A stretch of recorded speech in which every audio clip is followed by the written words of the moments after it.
it. We are live this week.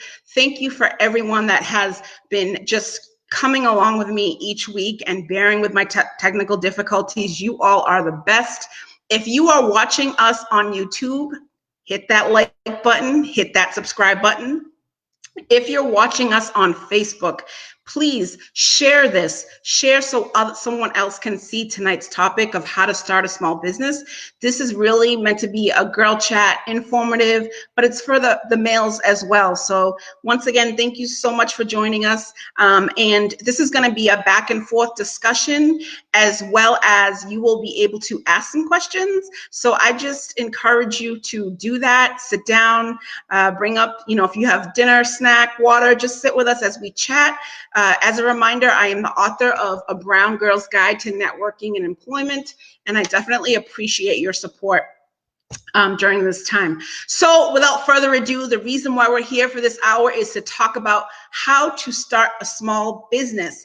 And I would like to introduce my guest of tonight. She'll be on in a second. And there she is, Jessie St. Cyr. Hello.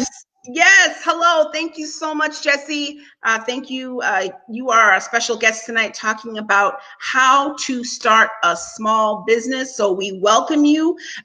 Jessie is the owner of St. Cyr Consulting, which is a management consulting company, and they are focused on building transformative leaders through leadership development, training, and coaching services. That's a lot, so you know she's a busy woman. Yeah. Also, Jessie has served under our current Governor, Charlie Baker, as well as the Secretary of Transportation. I mean, Jessie has, her accomplishments are, they go on and on and on of everything that she has accomplished. And even being a successful, woman and everything that she's done, she decided to, open her own business, and she went out on her own. And that's why I thought that she would be great for this topic. So Jessie, I will let you say a few things, and then we're going to start with our first question. So, tell us a little bit. I gave people a little bit of, your background, but tell us a little something, maybe a fun fact about you, as you would say, but tell us something about you. Yeah, first of all, thank you so much, Tamika, for having me on. It's a great pleasure to have you in my circle of friends and network, and you're a very accomplished woman yourself. Thank you. So I appreciate those comments. So my background, you shared a little bit. I am an attorney by trade, employment attorney, former HR executive, state official for the state of Massachusetts, and I was the deputy treasurer, one of the deputy treasurers for the Commonwealth of Massachusetts before I became assistant secretary of transportation and chief administrative officer, which is a mouthful. Yes. Essentially, that's just all about being responsible for all the workforce policies, practices, and programs. And I came in both of those organizations at a time where there was either widespread scandal on the part of the Treasury or during the fallout of Snowmageddon. Most of you will remember that Massachusetts was under snow for a very long time, and the snow did not melt until July. Yes. And transportation just fell apart. And so they recruited me to address a number of the workforce related issues. So a lot of experience there, fixing and cleaning up. But my focus right now is being more strategic and proactive and really building leaders to understand their roles better as stewards of talent, but also builders of future leaders. So great. Yeah. Thank you. And so, okay, all that, you get through Snowmageddon, all that stuff, you save, here in Massachusetts, you save the MBTA $50 million, and you're accomplished, and you say, I want to start a small business. Take me through a little bit of that, because right now, some of the country is still under the shelter in place order. Some country, the whole country is under shelter in place, depending on where you live, right? And, pandemics, great ideas come out of pandemics. And so tell me, why did you decide to why start a small business now when you're doing amazing things? Why go out on your own? Well, I think your mention of the pandemic is really important because crisis will always reveal the strength of your foundation and cracks in your infrastructure, Yes. whether that's personal or business or anything else. And so, what I learned through almost 10 years of turnaround work was that. Leaders were not always prepared effectively for their roles. And I could continue to clean up issues that stem from the lack of preparedness, or I could be more proactive in building leaders. And um, I decided that at the end of my time at and at the Treasury, but at the Transportation Department, that I could either continue that work or do something else. I got great offers from other CEOs that I really respected, but I decided that I really wanted to do my own thing and Hmm. focus my energies where I wanted to focus my energies. And I've always wanted to have my own business, and I Yes. thought it was the right time. And I think I had built enough experience, really credibility in my community and within my network to be able to move forward with business opportunities. So again, the experience, expertise definitely mattered. The reputation amongst my network and also in my community was really important in making that decision. But I also spoke to a number of people I consider my trusted personal board of advisors Hmm. about my different ideas. And the feedback was always glowing.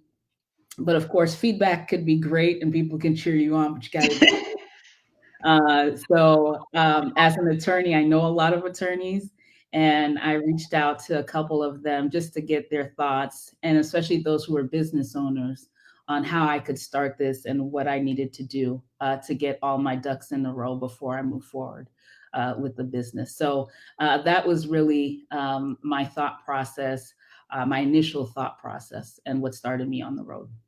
Great. So you consult with, attorneys, as you said, your personal board of advisors, directors. Where should someone start? Let's just say if right now, maybe because they're just listening to this, session, but they've been thinking about, wow, I know how to make soap and I want to start a soap business, or, I really wanted to have my own makeup business, but they haven't consulted, advisors. So that's a pre-piece that's good to give, advice on where to start. But once you get past that, you talk to your advisors and you've done your research, really, where do you think is the first place if someone wants to start a business that they should start? Well, I don't think of that conversation with the personal board of advisors. Let's call it BOA for short. Yeah. Not to be confused with Bank of America, but Good I think point. that's really essential because um, you can share your idea, and they have to be trusted, right? Because Right. your idea might be unique. There might be some proprietary elements in there, so you want to be careful who you share your ideas with. Good point. Um, but the idea there was to get insight, to understand what's happening in the market, where there might be competition, if the idea makes sense, Right. if the timing was right. And then I think the next thing I did was I did connect with an attorney who happened to be a friend, but she's a corporate lawyer and does this for a living. And she works for other companies, but she also has a firm, her and her husband does. Hmm. Um, and so I needed guidance on tax implications, how to set up the business, because you can set up a business, you could do a DBA, doing business as, but that doesn't provide the tax shelter that you want. And I wanted to separate my personal finances from my personal finances. So Right. I know a lot of people don't think of those things ahead of time. Uh, Yeah. but given all the conversations that I've had, all the people I know, and having worked for so many business people, that was just my natural thought process. or more informed thought process. And so getting that advice was really important. I did a lot of research on the different ideas that I had. Um, and I went to the Small Business Administration, so SBA.gov. They've been in the news a lot because of their administration of the PPP loans. Am I saying that right? Is it Yeah, PPP? PPE. Yeah. All of the stimulus packages and the loans to small businesses. So the SBA.gov was one of the first places that I went. Um, and I think at that time I had already read a Bishop T.D. Jakes' book, Soar, which is a book on starting your business. And there were a lot of great lessons there. So it was something that I had already been reading. So that was a great resource. And I wish I had it here with me. Um, but that was a resource for me. And also Jubilee had, I don't want to forget this, it's really important. Jubilee had, they call it a mini MBA session for people who are interested in starting their own small businesses. And Andrew Ward, who's the deacon there, was leading the sessions. Great opportunity for those who are interested. But he just talked about developing a business plan, understanding how your idea could uh, either be profitable or not, understanding your competition, understanding the market. Great program. So I went through that as well. And what else? I had already had my business plan together, but that program helped me to refine everything and define things that were not yet defined. So Got it. yeah, that was a mouthful, but it's No, a yeah, no, but that's what, right. yeah, it's a So, long walk. okay, so, someone that also has founded a small business, what happens if, you can't afford an attorney, to consult with? Um, and I know you just, gave some tips, but is there something that they could even start, like even smaller with? Or, have you heard of people, for instance, to get an EIN number, you go to the website, the federal government's website, and you get your EIN number. So if they can't consult with an attorney, you recommended the SBA. Can you talk a little bit about what the SBA might be able to do for them, or, provide for them, like maybe a mentor? I don't know if you went any, through a mentoring also at SBA, but can you just give them one more like small, something that they could do tomorrow during this pandemic? Well, a couple of things that they can do. Yeah, go to the Small Business Administration, www.sba.gov website, and they do have toolkits, frequently asked questions, a number of other tools and resources for people who are interested in starting their business. And they really have a step-by-step process on how to do that and what to consider. In terms of the tax implications, the employee Yeah. identification numbers, the other technical tax issues, you want to go to irs.gov, and you can literally just type in how to start a business or what do I need to start a business. And it will outline for you different entities under which you could establish the business, the LLC, the incorporation, the S corp. Different ways to do that, and how they define each and every single one of them. So that's another resource. Both very helpful sites. If you had nothing else, you could really depend on the information there. Another area I would suggest is the Secretary of State website. So Yes. mass.gov. I can't remember if the Secretary of State website is separate from mass.gov. But if you just type in Secretary of State for Massachusetts, William Galvin is the Secretary of State, and you can look at that website too. And there are forms and resources that you can access free of charge that will help you determine how you want to set up the business and what you need to do to file with the state of Massachusetts. So those are three things I would recommend. score.org, Oh, which yes, is very um, important. yeah, so the which is the Service Corps of Retired Executives, which is a nonprofit program run through the SBA.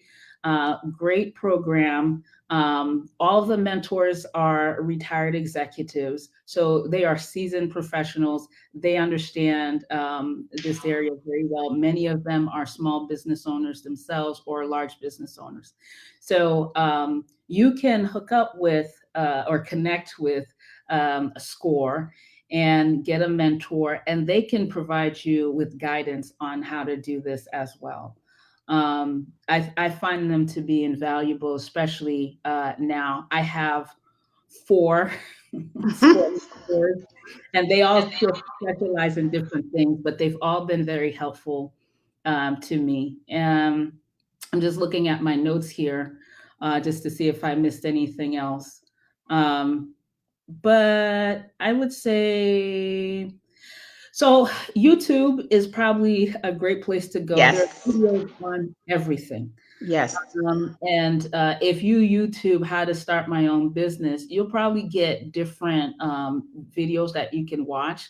But the good thing to do is to trust but verify, right? So you might watch the video just to get your juices running and help you think through the process, but then go back to the SBA, go back to the IRS, go back to your SCORE mentors, just to get more information.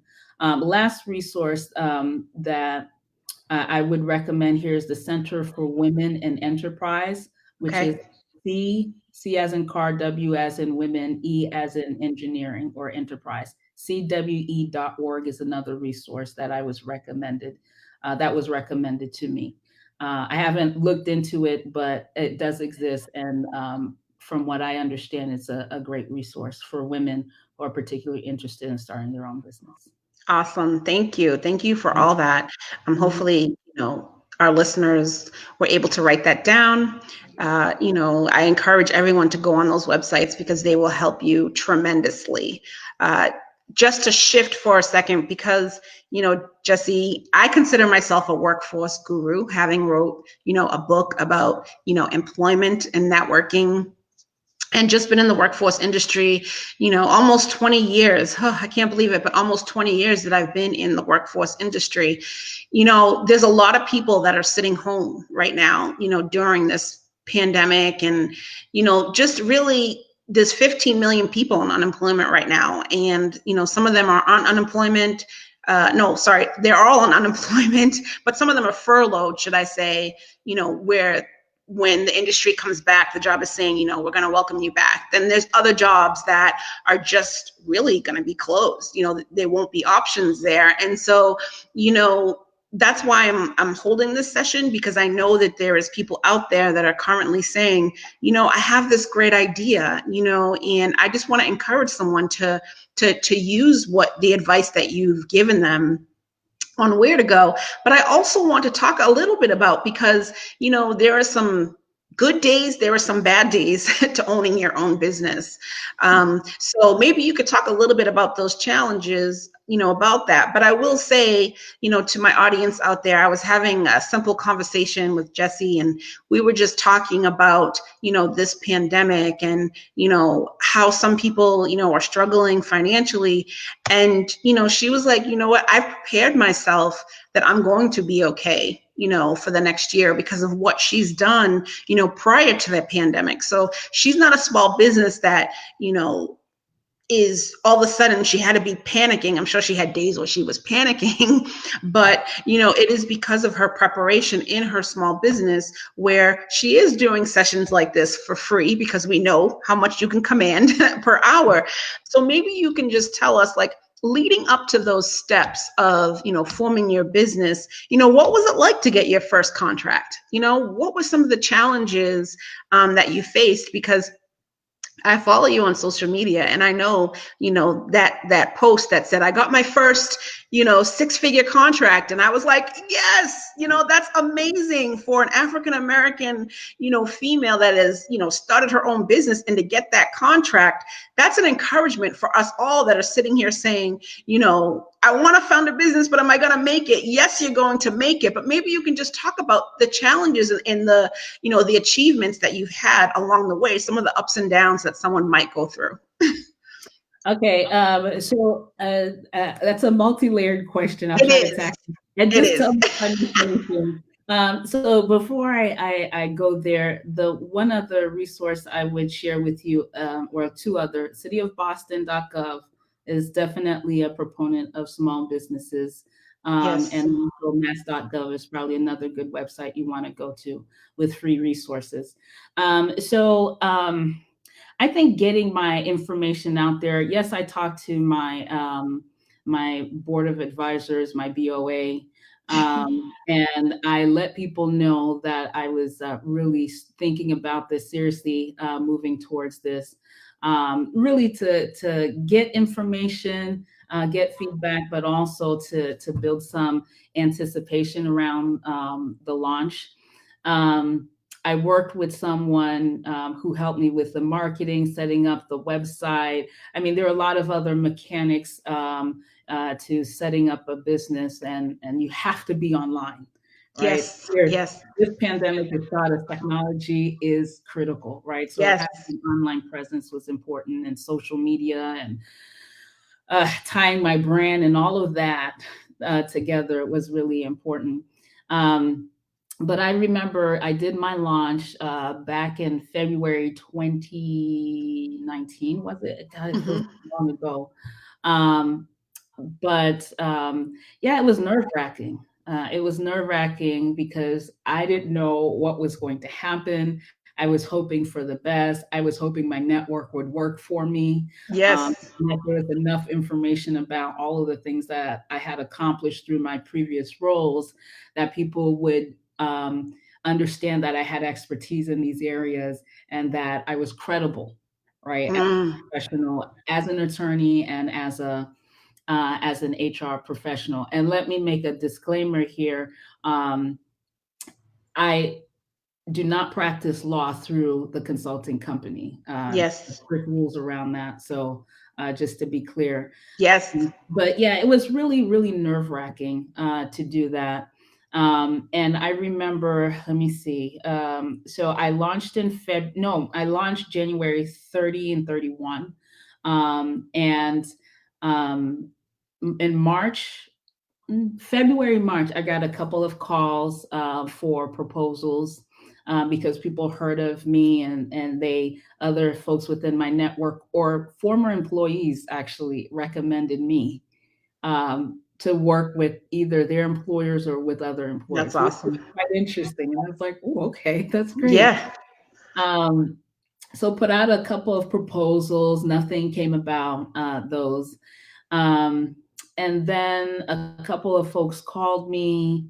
I actually provided some free consulting and help people address their issues without having to charge them. And I did that because I think having good ethics is really important. I could charge you a couple $100 an hour for an answer that would literally just take me a couple of minutes if I listened to Sure. you, give you some feedback. And I decided, hey, let's do this in good faith and move forward. And people are like, why would you do that? And I'm like, Mm-hmm. I just, it's not always about the money for me. It's Sure. about solving problems, but I'm here to make profit. Uh, Yes, you are. Let's be clear. yes, be crystal clear about that, and I will charge you. But I think at the end of the day that will work out in some way, shape, or form. But the first call I got was from someone that I knew, also an attorney who happens to be the chief executive of her organization. And she's like, we need you. Um, Wow. we just need you. We know what you've done. I know personally what you've been able to achieve at the transportation department through the MBTA, and before that, the Treasury. She's like, I know you, I know your credentials. Let's go. And initially, it was to conduct an HR assessment, Yes. which is a form of an audit, but not officially an audit. Um, And the assessment entails engaging IT, finance, and HR and the executive leadership to understand what the challenges are, what the opportunities are, and to develop a roadmap to move forward, and to really align HR with the business and to make sure that the employees have the resources and support, and leadership has the resources and support it needs from HR. And so it started off with that, and then it developed into not a CEO search, a C-suite search, bringing in their chief HR officer, helping them develop job descriptions and strategies for other senior level positions, to training and development, to leadership Yeah. training. It snowballed, and then what was supposed to be just a one-off really became a six-figure contract Wow. um, for this organization. I still work with them, and they're a great client to have. Um, but in terms of some of the other challenges, I think resources. I'm used to having big teams. At MassDOT, MassDOT and the T, I oversaw departments combined staff of almost 200 when I started. Wow. So I had resources. I had people Yeah. to think, and somebody does. But I had to roll up my sleeves, from state government experience. You got to roll up your sleeves and do a lot of the work. So I was in the trenches a lot. But so one of the challenges was, having other people to hand the stuff off to. And so I brought in contractors to support some of the work. Contractors directly working with me. And then I also found other consultants that could work directly with the client to support them. Again, the goal was support the client, service the client, make sure the work is done. And that's how it worked. Did I miss any part of your question? Nope. My questions always are multi-layered on purpose because I like to talk, so I'll just throw in questions in there. So I appreciate that. I think that it's just important that starting out. Like I think one thing, the word that you said was your network, right? Mhm. And so that's what I like to talk about is networking. You were able to start so fast and secure these contracts because again it's preparation in your network. And I Mhm. think that is key. If I can just stress that to everybody, a lot of times we don't like to get out of the house. Well, right now we can't, but when we can, oftentimes when we are at work, some of us are parents and there is that event and we're just like, oh, I don't want to go. But it's just important that we make it to these events. Or if you can't get out, meet someone new on LinkedIn, Yeah. someone that you can ask them about their industry or ask them how they get started, because it's just this story that you're telling us, Jessie, it's successful, but it's really successful, like you said, because of the network that you had established, prior to, starting your own business. And another key word is credibility. So people knew who you were. They knew you were credible. They knew your character. And that's just, important because if you're out there working and people know like how you treat people and, you're being, shady, why would they want to, come to you? So I think it just speaks to, you getting that that six-figure contract. It really does speak to who you are and your credibility and why you can mentor and teach others if they want to, go down that path. So I think that's great. Can we take a question? Actually, Jessie, we have a question that has come into you. So the question from Stephanie Thompson, thank you for watching, is she also actually just says, great point about credibility. What recommendations would you share for someone creating a business around their gifts and talents versus something they have a proven track record or career in? Wow. I can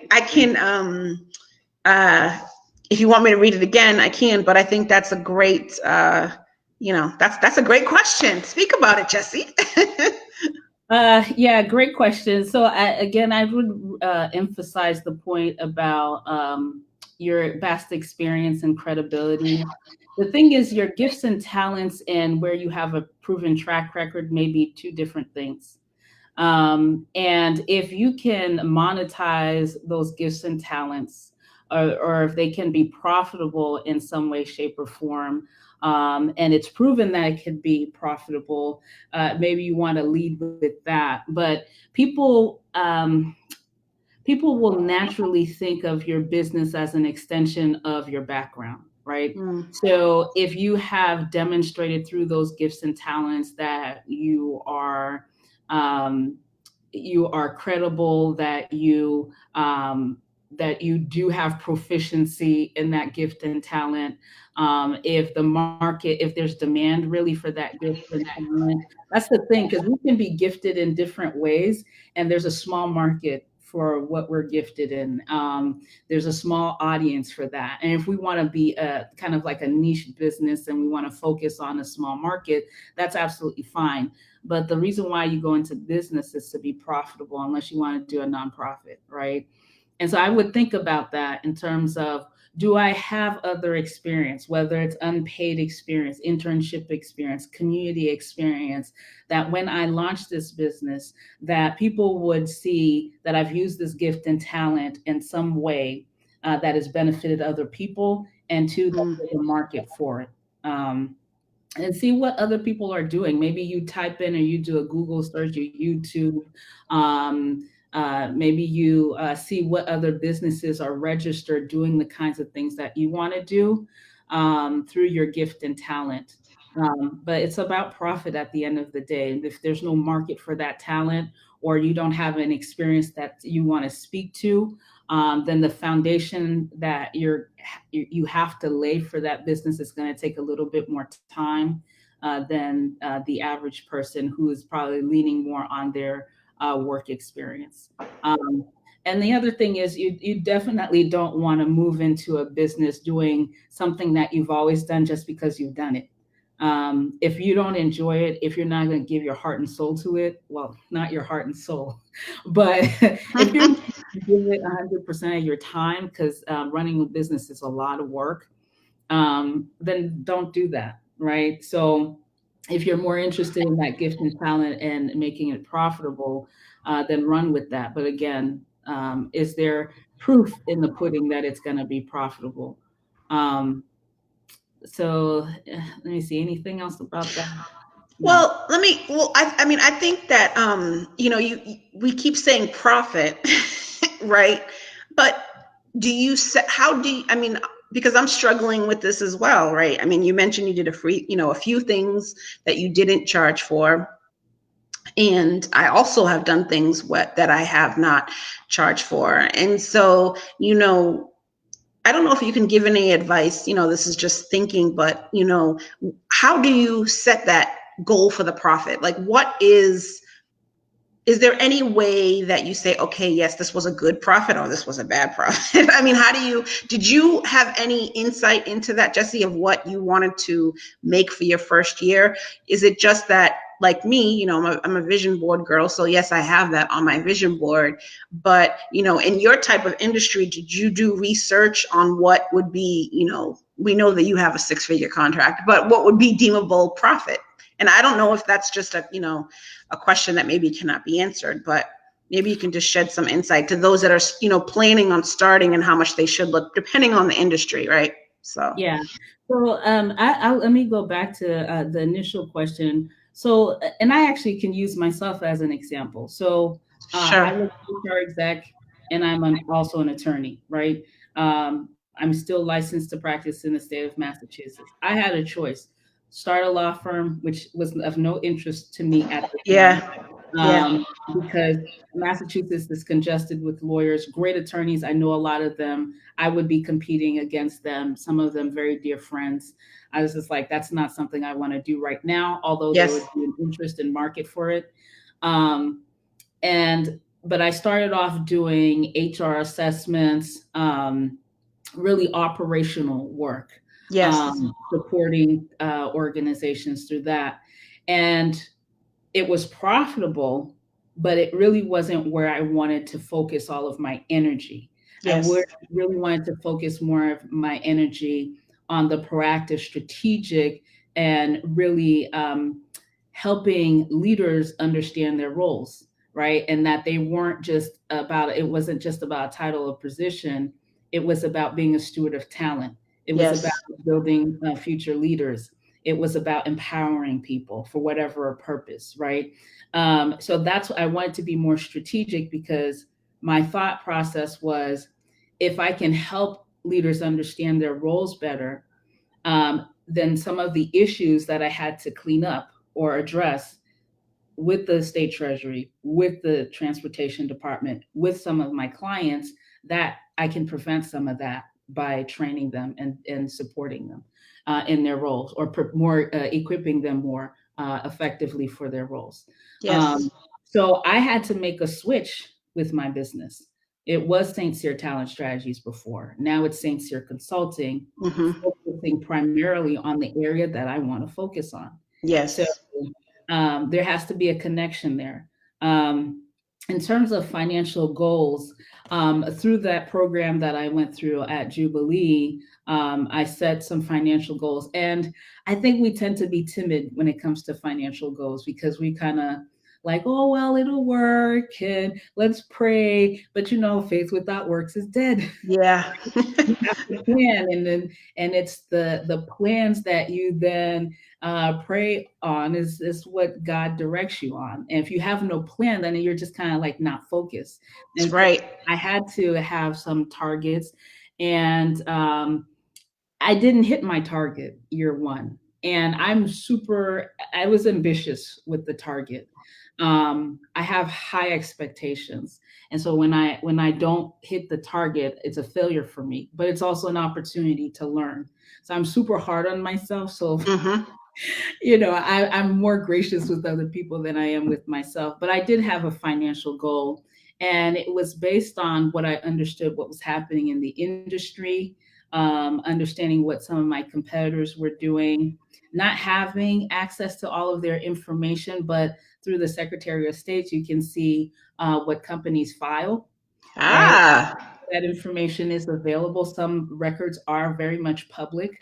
Mm-hmm. Um, and then having worked with the state and having signed off on 6-figure, 7-figure contracts on behalf of the state, I knew what we were paying people who were Yes. in the business of doing what I'm doing. I'm like, I signed these contracts. Yes. And so I knew what to charge, and I also knew that the amount of money I wanted to make was absolutely achievable. And given my experience, and a lot of it was public in the newspapers and stuff, people knew who I was and what I was doing, and I could leverage that. So that's Yes. the answer. Well, everyone is in the comments saying, yes, faith without works is Yeah. dead, and passion and purpose. And this is so true, right? Because that's what you really have to have. And, one thing you said as we close out soon is, really, you didn't say this, but you saw what the contracts that the state was signing. You knew your talent, you knew your skill, and it comes down to you know your worth, right? Yeah. And so Yeah. it's important that when you are starting a small business, when you are going through the different channels, networking or meeting people, and then you have you're ready to launch, you're ready to go, that if we talk about profit, you really have to know your worth. You cannot self-doubt. You cannot think, once you go through all that, like, oh my gosh, how am I going to ask people to send them an invoice or a bill? But you really have to know your worth. And once you know your worth, you got God on your side, you got your worth, you are, and that's why you are Jessie St. Cyr, and you've been able to score that 6-figure contract, and many more 6-figure contracts and bigger are in your future. So I just wanted to, we're coming down to the end of our girl chat, and I want to thank you, because I think you are a successful business. You really have shown me, from just talking with you and following you on social media, what you can do, and I thank you for that. So I just wanted to allow you a few words. How can someone get in touch with you? Because again, this is a business, and there are many things that you can do to help other businesses. So how can someone get in touch with you and share some words of wisdom? Well, first, how can they get in touch with me? My website is saintcyrconsulting.com, www.saintcyrconsulting.com. After the session, I will make sure to type it in. I'm doing Great. a session tomorrow at 11 Eastern Time, 10 a.m. Central Time on leading with self-care because it's Mental Health Month. So you Yes. can join there. It's free. I will share that as well. Um, but that's how they can reach me. Email at info@saintcyrconsulting.com. Um, Say it again. You said it really fast. Say it slow. Say it one more time. Info. info@saintcyrconsulting.com. I Great. will type it in after this. Um, uh, I offer remote services, online services, and I can develop training webinars, things like that for employers as well.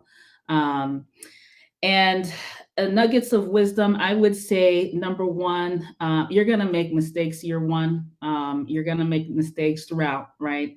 And I made some mistakes, and it's still a work in progress, and I'm still learning. But under promise and overperform. Uh, Mm.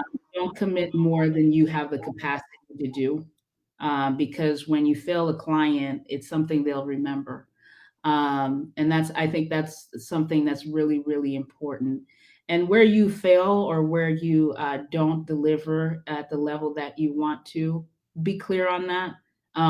Don't make any apologies for that, even if there were factors completely outside of your control. Apologize and try to make it right. And if you need to give a refund or offer other services or fix the error, do that. You may not always be in the position to do it, but be humble enough to say, I messed up and this wasn't my best.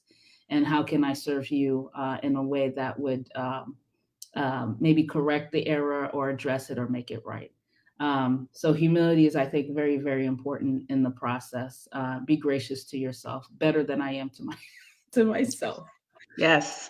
Yeah. Well, thank you so much, Jessie, for joining us. Jessie Mhm. will post her information after this live is over. And you have comments, Jessie, where people are saying, yes, please post. And, that you were inspiring. So thank you, everyone, again, for tuning in.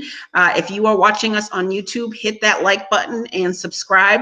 Also, again, my book is A Brown Girl's Guide to Employment and Networking. Sorry, it was off screen. And again, this is Tamika Jacques from Fruitful Tamika? Vision Enterprises, and thank you so much. I'm sorry, Tamika. I'm so sorry. I Yes, just cut you off. So we did a session on employment and networking. I'm gonna put the link in there. There's a YouTube video. You can watch that, and that's free, yes, especially for those who've been laid off for the season or looking for career tips. yes, absolutely. All right, Yeah. everyone, thank you so much for joining us. I look forward to listen.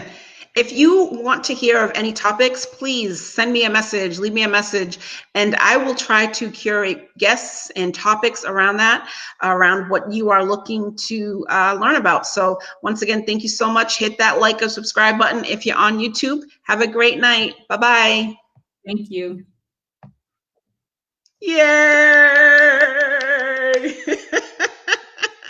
Are we still on live or are we done? Nope, we're done. I stopped it. Okay. It Oh, was wait. Stop stream.